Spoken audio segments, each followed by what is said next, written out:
pour étudier des problèmes auxquels sont confrontés les éleveurs.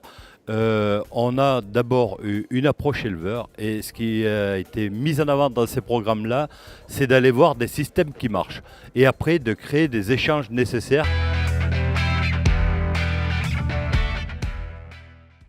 Là, le monde scientifique vient en appui de notre programme de travail, mais c'est de l'échange, quoi.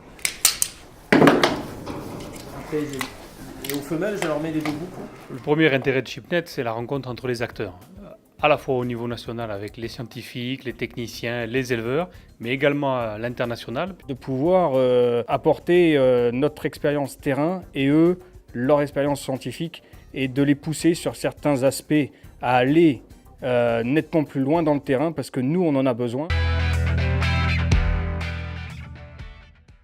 Le déplacement en Roumanie m'a permis un dépaysement très très important avec des systèmes de culture différents, des élevages complètement différents, plus le fait de rencontrer des délégations étrangères, écossaises, turques, espagnoles, etc.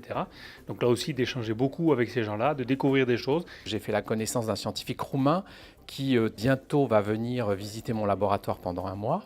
Et puis j'ai fait aussi connaissance avec des scientifiques italiens avec qui j'ai conversé et qui m'ont posé des problèmes en termes de reproduction et j'ai pu les aiguiller vers des solutions.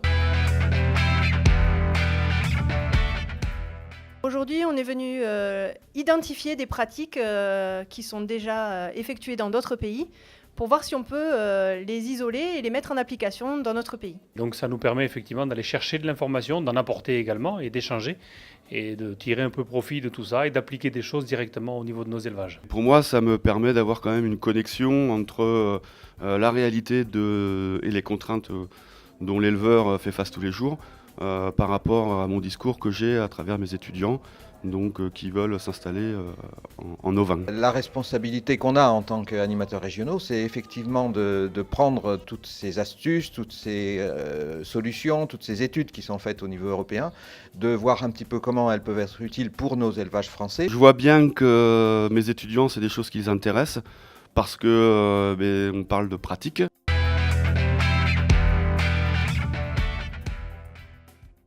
Ça permet une ouverture d'esprit, découvrir d'autres systèmes, d'autres techniques de production, d'autres trucs et astuces. C'est un réseau scientifique, disons, agrandi. J'insiste beaucoup sur le fait qu'en tant que futur agriculteur, il faut partir sur des échanges comme ça.